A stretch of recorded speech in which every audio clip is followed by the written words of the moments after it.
without guidance, without a plan, then it's going to end up in divorce about 75% of the time. That's not who I am. Why do I respond that way in those certain situations? He's not doing that behavior anymore, so why aren't you having sex? It feels like death, and they don't want to die, but they don't want to stay in that much pain, and their only other option left is divorce. A therapeutic separation is we're going to do all we can to stay married. This is a separation for the purpose of healing, not to see if we want to stay married or not. There's a reason why this person's a professional. They can handle that sort of information. They've done this before. They can help you through the process. I didn't realize how difficult it was for me to be alone. And unfortunately, in betrayal trauma, sexual addictions, the spouse ends up being the perceived threat.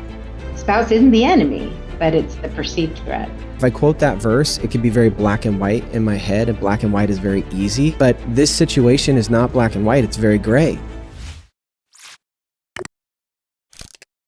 Hey there, Pure Desire family. We have started a new YouTube channel called Pure Desire Clips. This channel will be sharing short, bite-sized excerpts from the main podcast episode in a much more approachable and consumable way. This channel is for those of you who are super busy and might not have time to listen to the full-length episode every week. I'll only slightly judge you for this, just a little bit. The link to our Clips channel will be in the description down below, as well as on our About page on this YouTube channel. Make sure to check out the channel and hit that subscribe button if you find that form of content valuable. Also click the notification bell so you never miss a new clip. Thanks so much for being part of the Pure Desire community, and without further ado, let's get into the episode. All right, Eileen Fagan, welcome back to the podcast. We're so happy to have you. Thanks, it's good to be here again. We like having you. You're always just this bright, happy face that we like, and you bring obviously perspective from the clinical world, but we also kind of like your spunky attitude, so we'll take that. Today's topic, we wanted to kind of lean into your experience because it can be a touchy one. Especially in the church. The topic of separation is one that can be more common in a therapeutic setting. We'll kind of unpack that a little bit more, but with your background as both a licensed counselor and a Pure Desire clinician, we wanted to just get your take on what a separation is and what can make it a healthy thing for a couple. And so just for the purpose of this conversation, when we say separation, what are we actually talking about? Well, if you're talking about a therapeutic separation, that's one thing. I think the cultural definition of a separation is the idea that we're going to see if we want to stay married. A therapeutic separation is we're going to do all we can to stay married. So the goal with a therapeutic separation is always reconciliation. So that's always the goal. It may not always work out that way, but that's always the goal. Yeah. To me, the concept of separation is the couple needs space to make good decisions. And I think we do have the cultural idea of she kicked him out or he left and they're separated. And often when we hear that in culture or maybe about people in our circle of friends, it's an indication they're likely moving towards divorce. It seems to be like, well, once that's happened, the marriage is blown up, things have gone haywire. And I think if that's the only concept of separation someone is familiar with or that they have, they may be very fearful of this topic because it's like, man, if she's or he is talking about separation, it's because the marriage is over or I'm kicking them out and we're never going to reconcile. And there are, I think, a lot of options that if separation is done in certain ways, this can be, as we're going to bring up in the episode, a very healthy opportunity for a couple to engage deeper in healing than if they continue to live together. And I hope the episode allows us to have some of that conversation for an area that many of us, if we grew up in Christian homes, have maybe never thought about any version of separation. You know, even hearing Eileen say therapeutic separation, I'm sure for some listeners that was like, what? What's that big fancy word she put in front of separation? Right. How does that work? Yeah. If our only context is like separation as the first step to divorce, this might be really helpful to just understand some different concepts of why it might be utilized within a recovery plan. Yeah, I think this is going to be a really good conversation and helpful for sure. Yeah, I was just going to say, I think that people automatically think when they hear that a couple is separated, they think, oh, it's the beginning of the end. And I'm thinking of one couple that I've worked with, and I remember the spouse saying, I just needed one person to tell me that it was going to be okay, that we were going to make it through this. But what she heard instead is, the this idea that it was the end, that this was just a precursor to divorce. Yeah. But it doesn't have to be that way with a therapeutic separation, or some people like the term healing separation, which I think puts it in better context. Yeah. When you say healing separation, you think, okay, this is a separation for the purpose of healing, Right. not to see if we want to stay married or not. Yeah, I've also heard phrases like planned separation or intentional separation. Yeah. The idea it's not just emotionally driven in a waiting zone before divorce, but that there's more going on behind the scenes. And so, Eileen, talk about that a little bit more. You know, I'm guessing as a counselor, a therapist, a clinician, you wouldn't recommend something if you didn't believe that it had benefits to people and that it could provide a value to their recovery. And so, in your experience, when would you suggest that a couple separate for a time as part of their recovery process, and why? Yeah. The most common reason that we would recommend a therapeutic separation if there have been continued boundary violations, continued relapses, lack of growth, codependency to where there was such a fear of abandonment that they stayed in crazy because the alternative felt like death. So, and in those cases, it's sometimes hard to convince people that this might be something that could really heal the marriage. Yeah. But yeah, I think the having good boundaries and having goals, it's really helpful, and it's a serious wake-up call too. When you tell somebody, you know, maybe the best thing we can do is work on our individual stuff for a while. Sometimes that is a wake-up call for a lot of couples. Yeah, it puts the consequences more front and center to maybe one of the spouses or both the spouses involved. I've also heard it kind of referenced almost like as a reset. You're allowing emotionally and physically there to be a reset in your relationship, which I know I've had this in my marriage at times where it feels like we're stuck in this pattern that we cannot get out of. There's the same conversation or these same perspectives that are clashing. And I think a lot of people who are especially in a crisis mode, that can, a lot of the things that they both bring from their family of origin, their conflict resolution skills, there's so many different things at play that you can get caught into this loop. And, praise the Lord that we have counselors, clinicians, therapists who can help you get out of that loop. But I think what I'm hearing you say too is that also is maybe how this tool can be used in a healthy separation, is to get people out of that loop and give them a time to it's almost like a timeout. Not that there isn't work being done, that we're just sitting on our hands, but it's kind of a timeout to reset. And then with, again, to what you said at the beginning, turning toward and coming back together, trying to make sure we're benefiting the relationship long term. Right. If people have underlying mental health issues or betrayal trauma that's like PTSD, it's the same symptoms.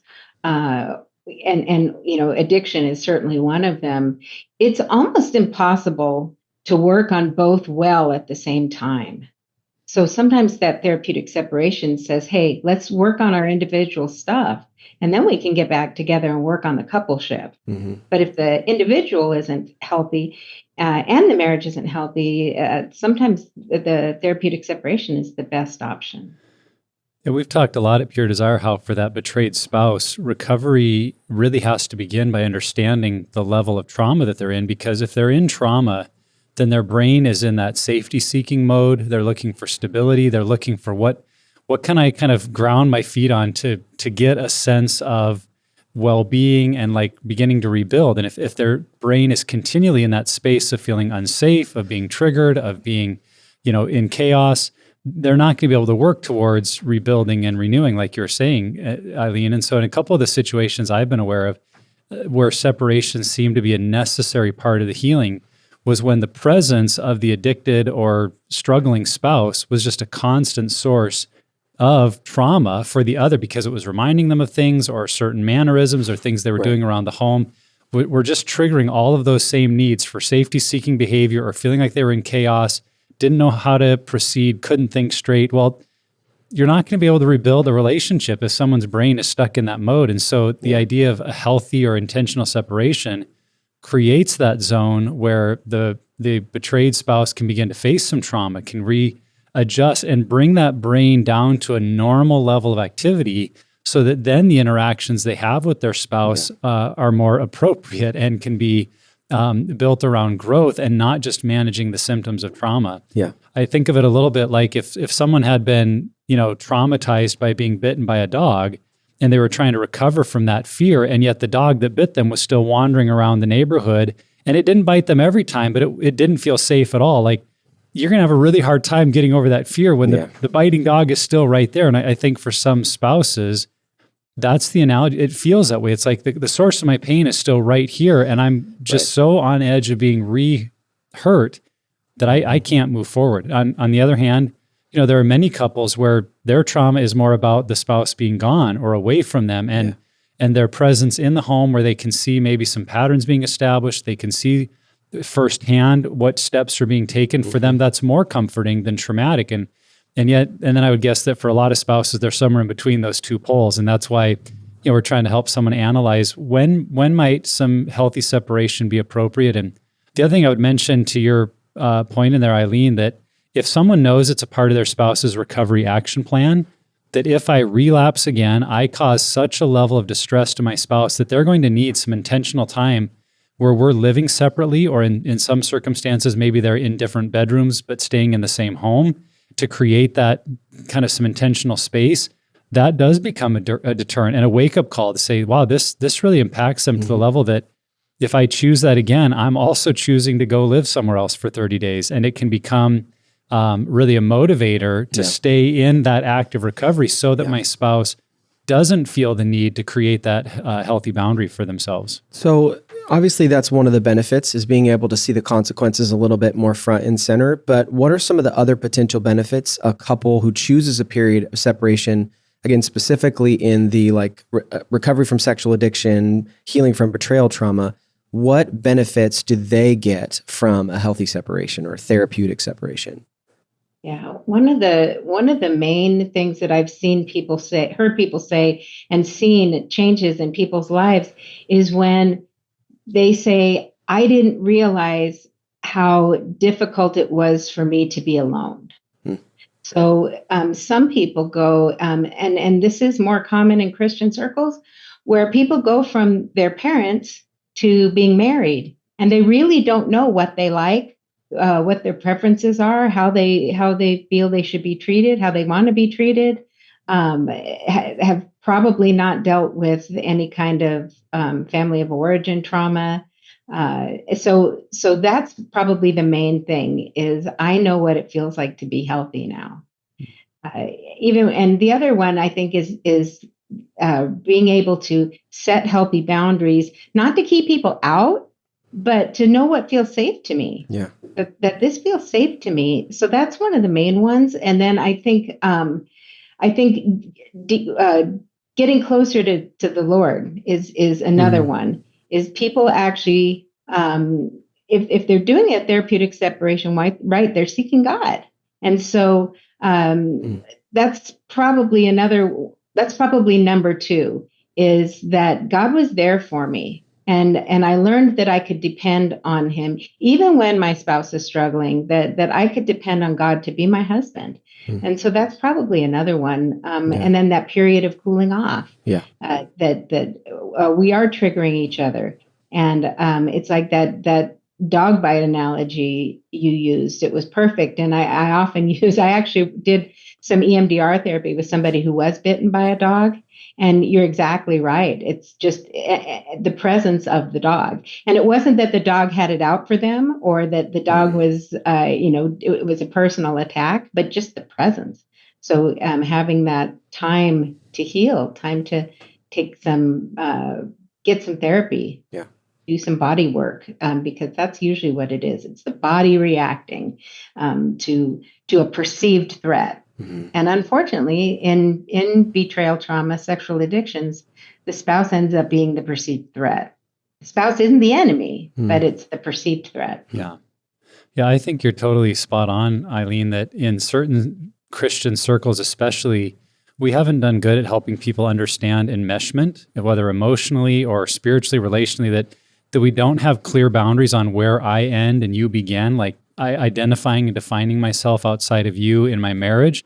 And that can be a real hindrance to healthy recovery. And I think that can be a benefit of a healthy separation is an opportunity to work on me. And that can be true for both couples. That it's not just like the betrayed spouse or the traumatized one needs that space. I mean, the addicted spouse may need the same kind of work because they could be just as enmeshed that they don't really know how to understand themselves from a healthy biblical point of view, to define themselves just as God made them without that other person in their life that they've maybe begun to make as part of their sense of who they are. And so it gives a little more space that the addict or struggler can work on what they need to work on and be all in on that and engaged on that.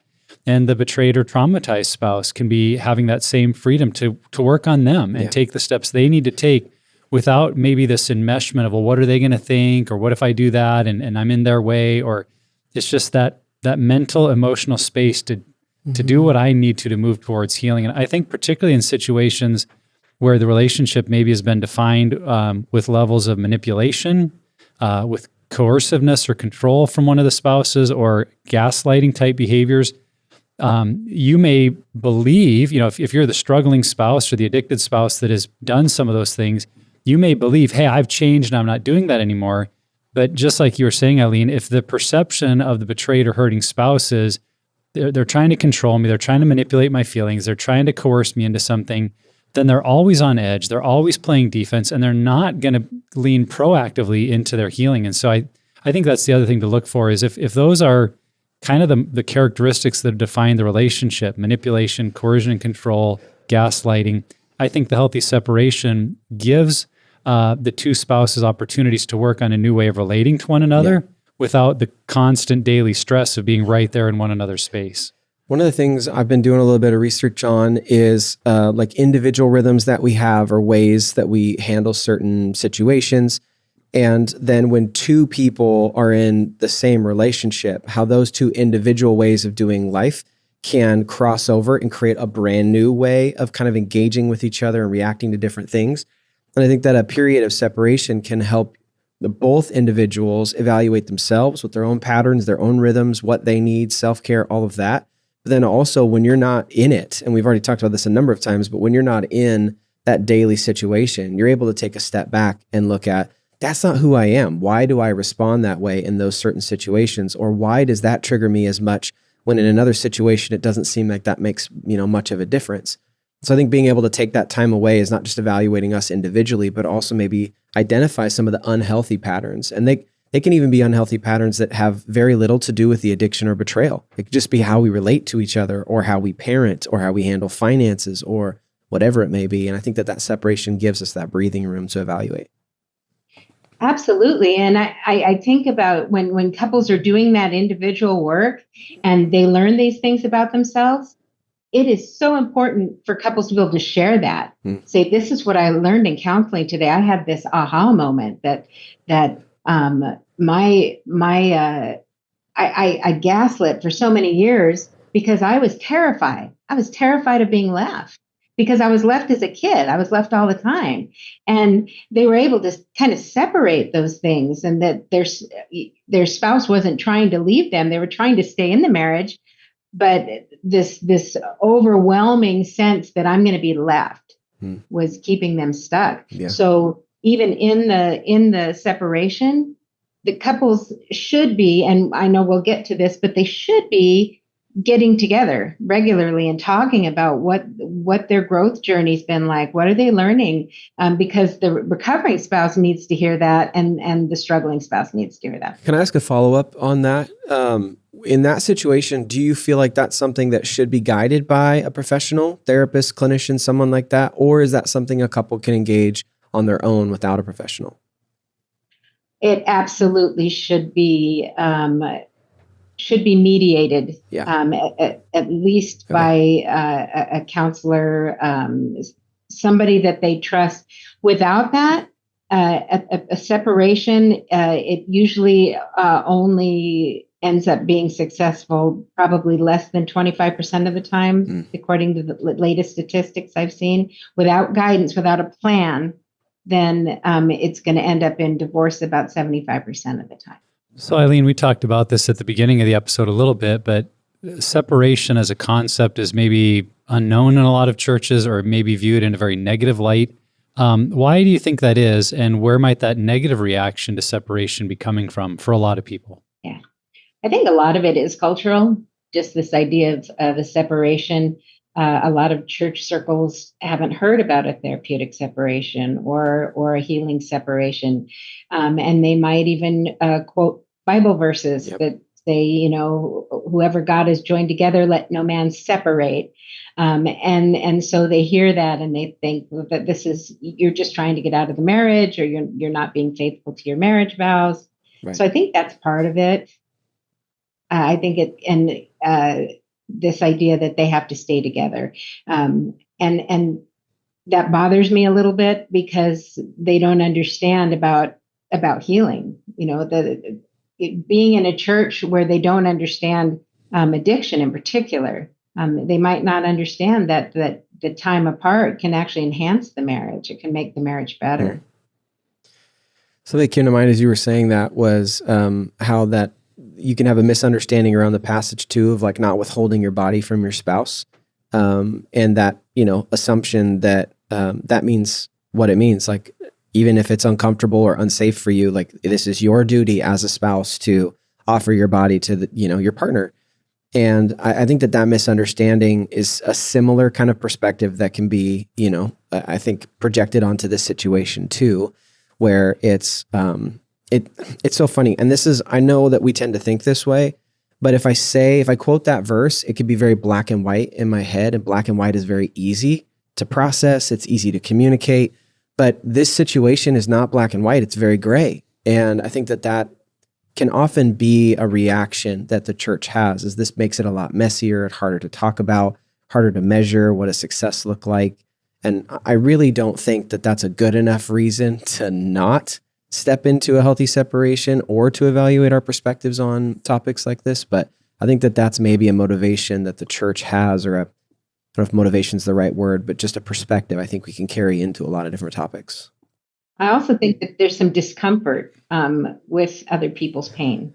No question. So I think that can be a lot of it is, and I worked with a couple Bill and I worked with a couple, and there's a lot of just lack of information, kind of ignorance on this subject. One pastor told a spouse, well, your spouse isn't, he's not doing that behavior anymore, so why aren't you having sex? And this idea, very black and white thinking, not understanding safety or the need for feeling connected, for feeling emotionally connected and emotionally safe for the spouse.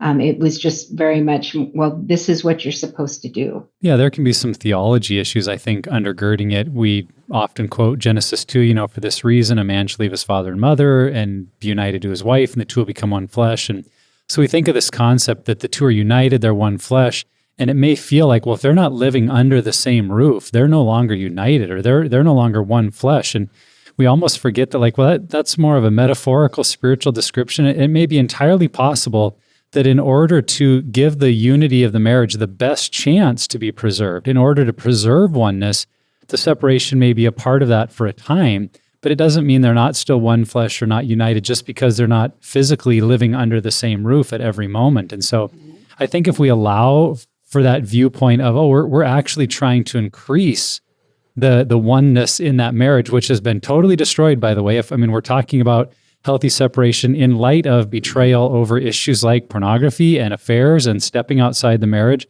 where the oneness has already been deeply fractured.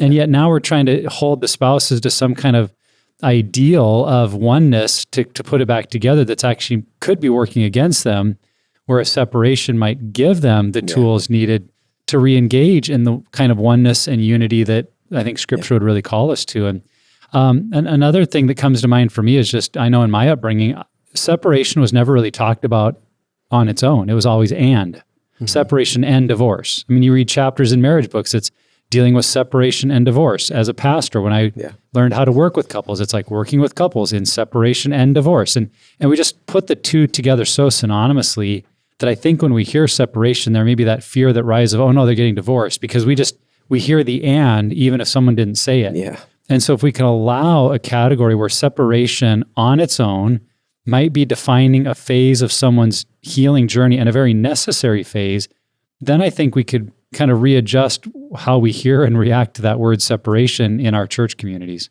Yeah, I think of for better and for worse, right? And it doesn't get much worse. If you don't feel safe with your spouse, that's the worst. And it doesn't mean that you're going to end up in divorce. It means that we need to amp up the level of care. And that doesn't necessarily mean separation. That can mean inpatient treatment, outpatient treatment. Yeah. There are lots of levels of care. And so it really depends on the situation. And that's a great transition to the next question is, are there times you would recommend that a couple not separate? And what are factors a couple should or an individual should consider before determining if a period of separation is necessary? Yeah. I think if they have their safety action plan, recovery plan in place, that's the first step. If there's repeated violations of that, or the spouse is not able to stay sober for whatever reason, then we usually recommend an intensive outpatient program. And if that's not enough, we recommend an inpatient program. It really depends, and a lot of this is driven by the betrayed spouse. If she cannot feel safe, if there's been so many relapses and so many violations of her safety plan that safety is just elusive, that's usually when we resort to the therapeutic separation. I recall hearing from one couple where the counselor that they were working with basically used separation as a standard part of their protocol. And it sounded, as they described to me, like they used it no matter what. And so in their story, neither spouse wanted to separate, but the counselor was essentially saying like, well, unless you do, I'm not going to work with you because this is how I work with couples. Interesting. And I think it put them in a really hard, awkward position where like, well, we really want help, but the only counselor we know in this area is telling us we have to separate. And I would say to anyone what I said to them, like, I don't think you have to separate if neither of you want to. Like, you shouldn't do it just because someone else is telling you, because you know your marriage, you know where your heart is at. And if you both genuinely say, I don't think that's where we're at, and I don't feel that's going to be helpful, then I think you need to remove that pressure to follow someone else's plan for your marriage.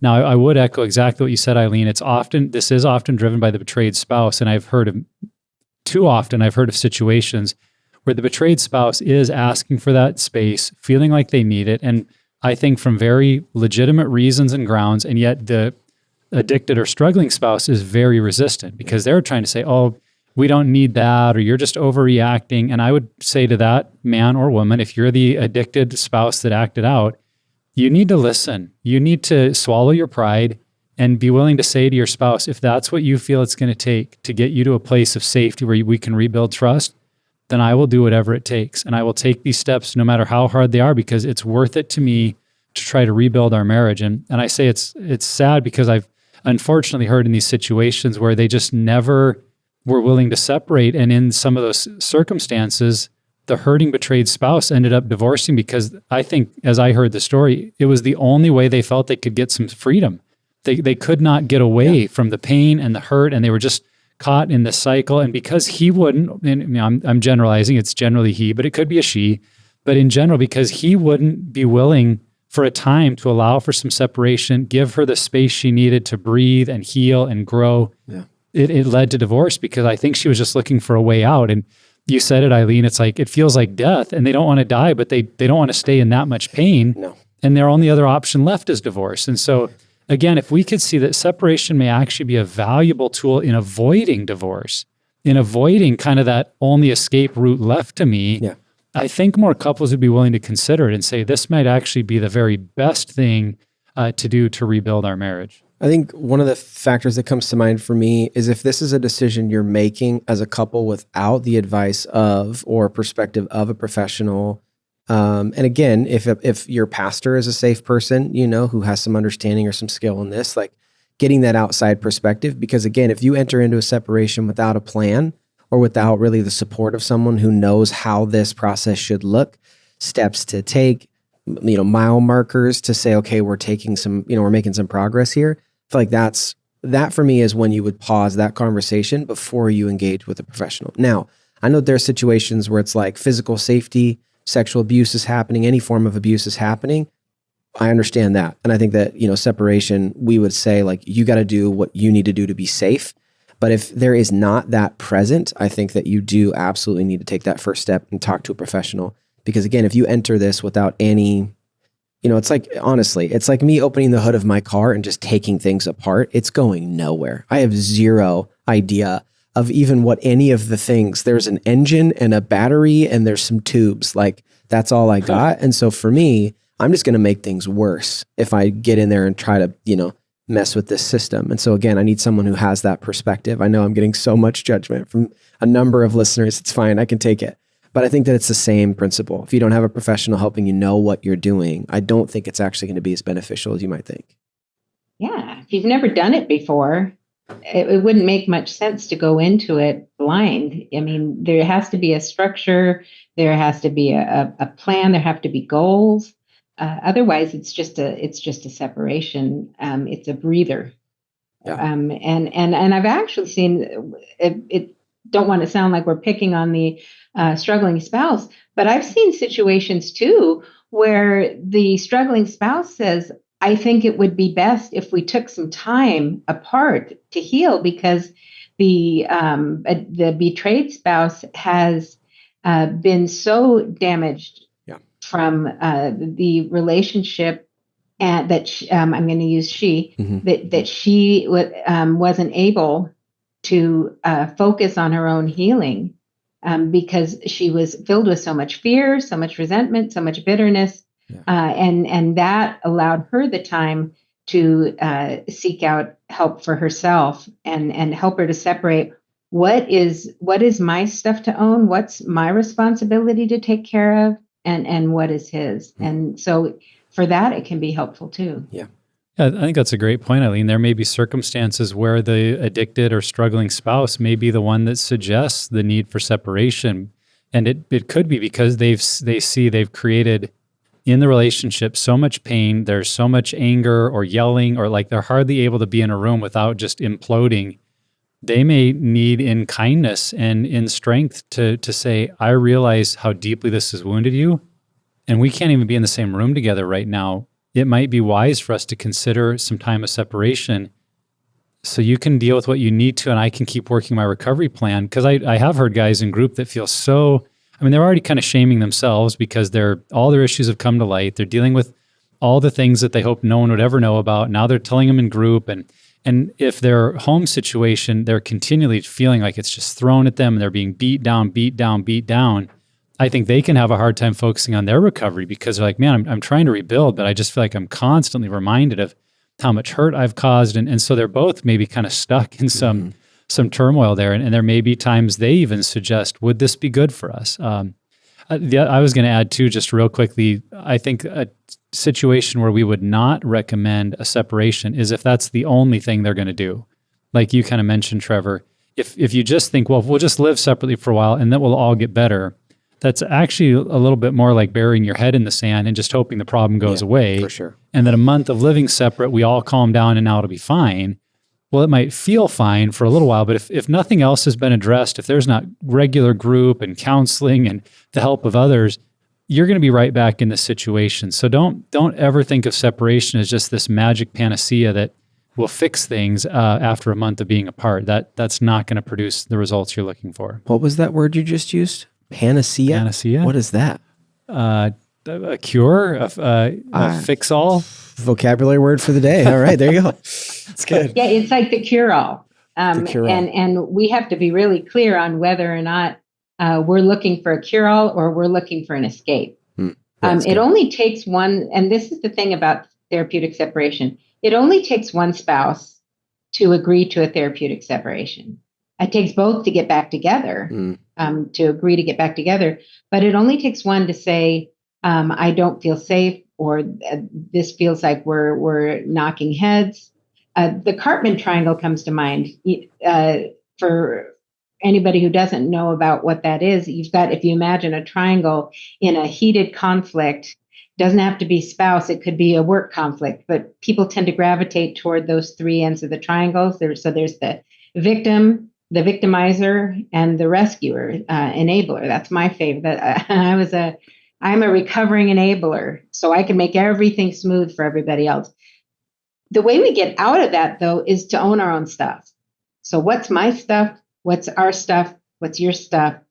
So if we're stuck like that situation I described where this betrayed spouse couldn't heal and wouldn't allow herself to heal, that's the responsibility, is to choose to be an adult, move out of that corner of the triangle and move toward the center where you can take accountability, responsibility, get an honest, refreshing viewpoint of what's going on. So Eileen, in your work as a clinician at Pure Desire, have you recommended separation to couples? And if so, what parameters did you give them as part of that recommendation? Yeah. I can think of a handful of times that we've recommended therapeutic separation. And most of the time it has to do with the couple just not being able to have a discussion, have a conflict discussion, have a time of sobriety. So usually that's what it is. And when we recommend it, we don't just say, I think you should do this. That's not helping anybody. That's just, that's advice. And we don't give advice. We give guidance, we give help. So we have, Bill and I have a form. We have a form that delineates what a therapeutic separation would look like. It's an agreement, talks about what we're going to do during, what are the goals, when will we know it's okay to come back. Those are all the kinds of things that without guidance, we wouldn't know how to do it. How do we know when it's time to return? I would assume that included in that is a period of abstinence as well. I know that obviously they're not living together, but they are still married. What kind of parameter? I'm thinking there may be people who think about that. And I know it's easy for maybe the struggler to go there first. Well, like, what about that? What about sex? Like, is that completely off the table? What kind of parameters do you have around that? Yeah, that's one of them. What kind of touch is going to be okay? Is it okay to hold hands? Is it okay to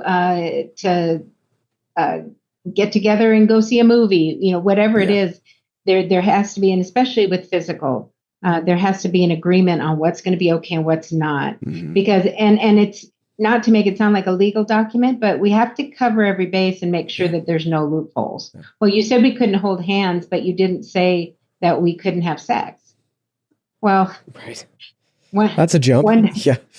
Right. But I've heard this. Yeah. And then absolutely, a period of abstinence is usually what the struggling spouse or the betrayed spouse is needing, is that period where she is the one to initiate any physical contact, or any physical contact needs to be asked for. I'd like you to give permission before you touch my body. I'd like you to ask permission before you give me a hug.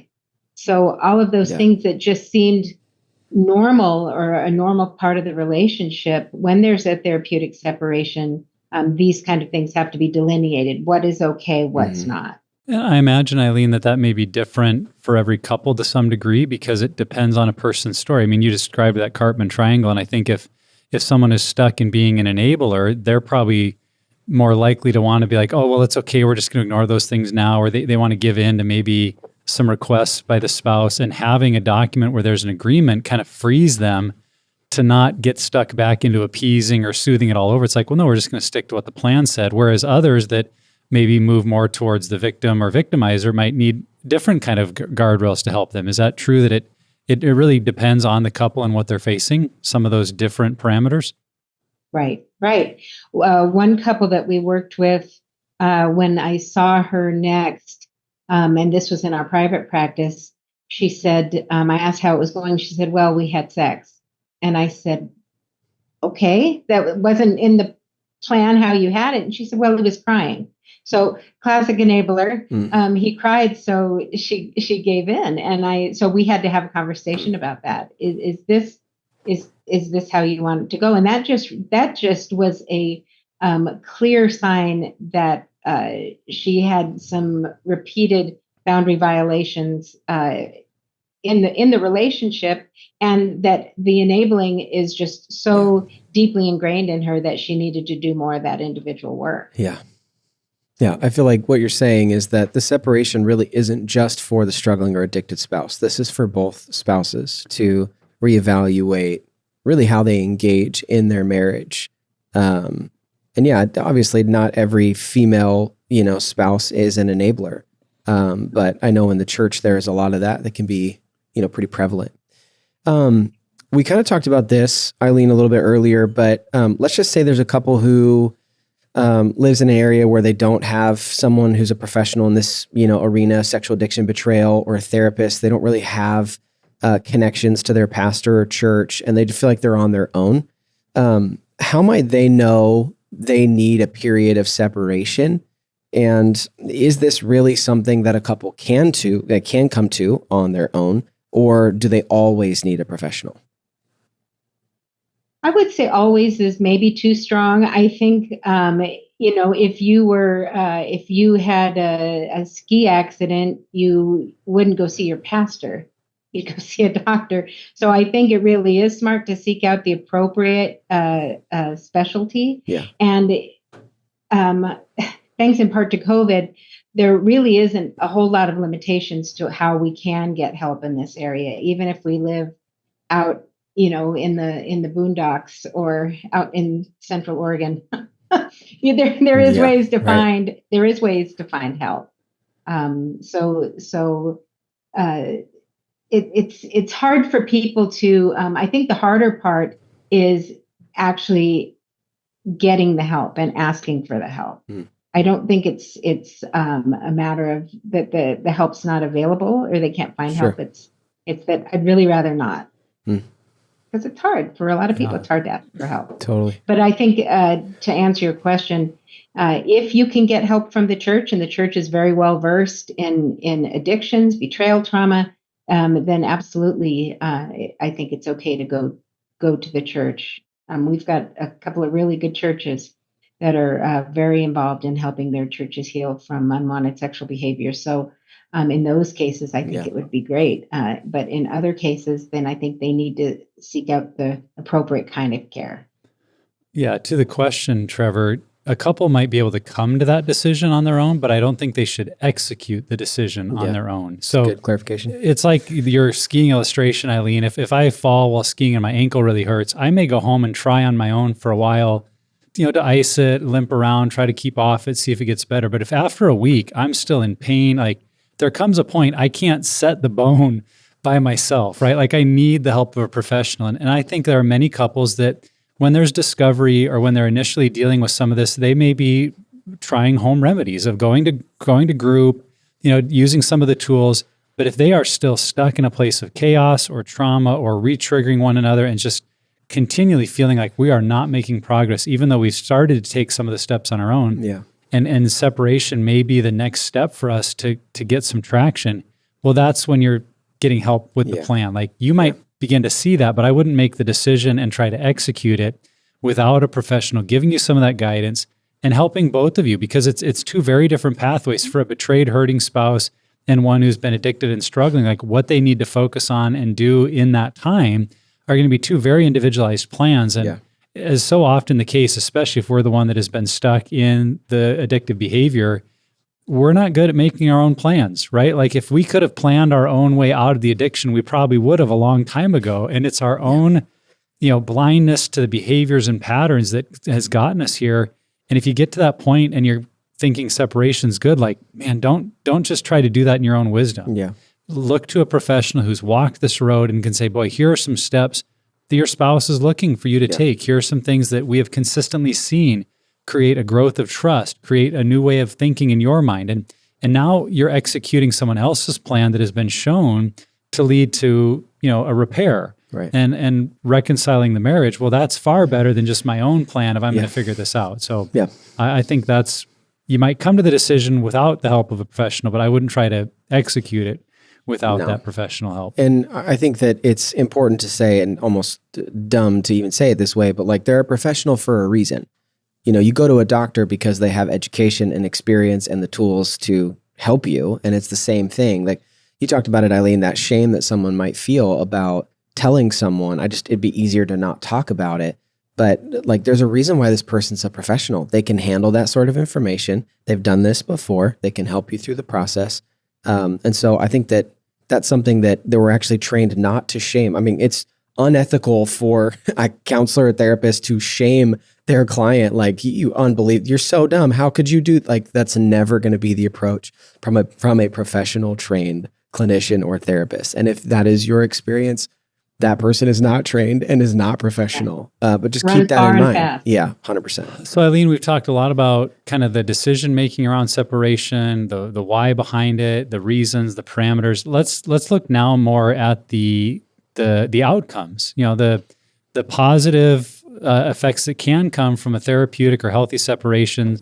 How would you describe like the process you've seen where couples re-engage and really find that the separation helped them rebuild their marriage? And could you maybe even give an example or two, obviously without any details or anyone's, giving away anyone's personal story, but kind of tell a story that you've seen in terms of how a separation has benefited a couple? One that comes to mind where it was particularly helpful was when the struggling spouse just was not able to stay sober. He was just really struggling with staying sober.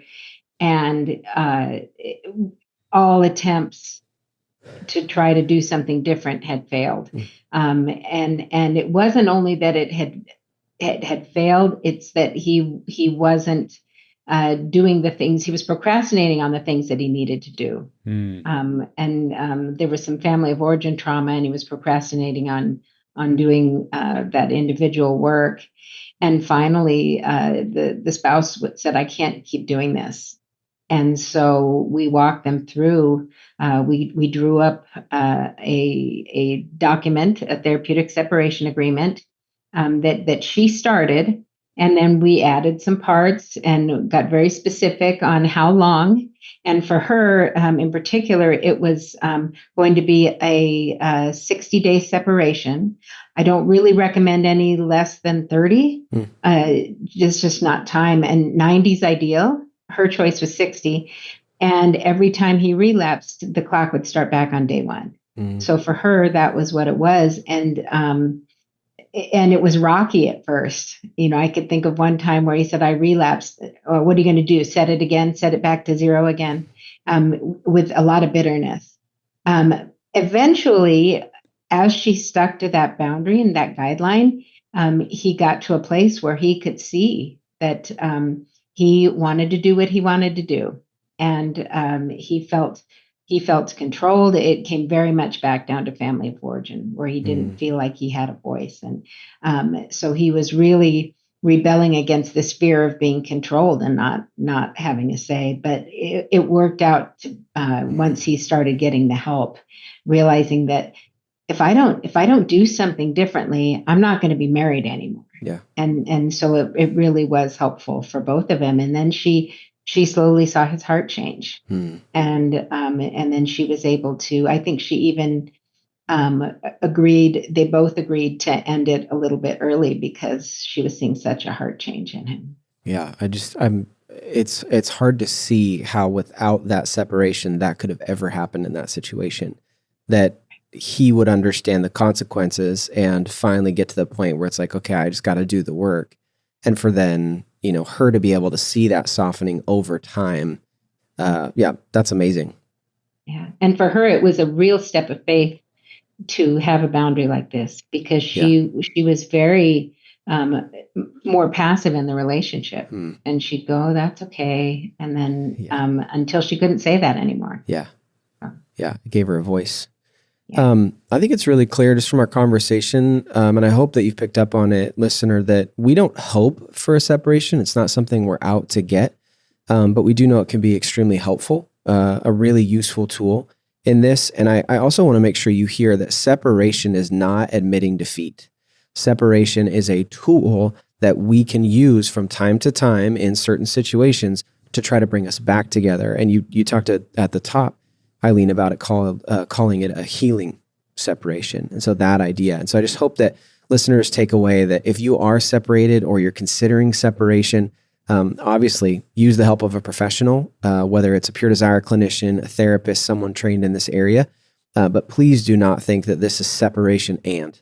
This can be separation that leads to restoration, and that's ultimately what we hope for. I was just going to say, we've seen repeatedly in recovery that rupture and repair is such a part of relationships, that the discovery day, the addiction coming to light, whatever was found is the rupture. And the repair is we're always on the side of repair. And in many cases, we're grateful to see God at work and couples make it through some of the most terrible rupture stories you could imagine. Yeah. But when they take the steps, and sometimes it involves a therapeutic separation, the repair is equally powerful and beautiful. It's like, that's amazing that happened. And, sometimes the repair as a couple doesn't happen. But I think if we're sincere about looking for the opportunities for the marriage to work, if they're there, they'll happen. And when it doesn't work, it's typically, in the story you just described, Eileen, I could see it going the other way. If the guy just got so entitled and frustrated and fear about being controlled, he never changed, and the marriage ended. Well, those stories are out there too. And so I think separation does create that healthy space to allow couples to re-engage, or the clarity of this really isn't getting any better. And it does become, there are reasons separation and divorce have gone together. But I would say to you, the listener, it's usually because one part or the other absolutely ditches the process or refuses to be open to change. Yeah. And when that occurs, the marriage is, in that sense, in a lot of ways, already gone. We've done other episodes on divorce, and that's a whole nother topic. But I just think if there is this space where we're really giving our best effort to repair, that's the best chance the marriage has. And if you're in that place, consider going for it and looking at that as an opportunity to rebuild trust at a whole new level. Yeah, absolutely. And I think if you're not sure, call us. Call us at Pure Desire. Set up a consultation, because sometimes people aren't sure what they really need. And sometimes the evaluation is a good way to say, okay, this is the order of operations to start to heal you and heal the marriage. Sometimes we don't, for people that come in for a consultation, or they set up a consultation, we can kind of guide them toward the step of healing. And it might not always be work on the coupleship first. Sometimes it's work on yourself first. Yeah, so if you're not sure, then call us. We're happy to help. That's why we're here. Absolutely. Eileen, we love having you on the team. We love having time with you. Thank you again for your expertise and this conversation. We really appreciate it.